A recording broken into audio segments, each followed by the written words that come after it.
Դու ոչ թե կրկոտ ռետոր ես, այլ կլիմաքսի տարիքում հերթի մեջ կանգնած լաչար կնիկ ես, որ դոշերով բրբրթում են ու լաչարություն են անում։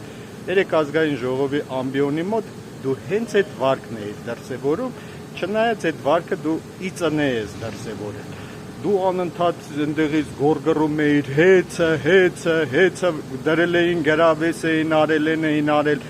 Քո մոզիները բնականաբար հեծ բառը ընկալում են ու կալուգացի օլիգարխն են ընկալում,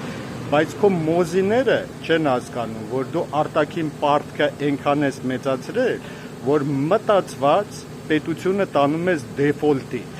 որ դեֆոլտի ժամանակ թուրքական կապիտալը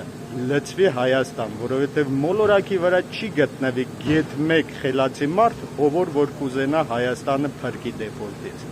Ապրես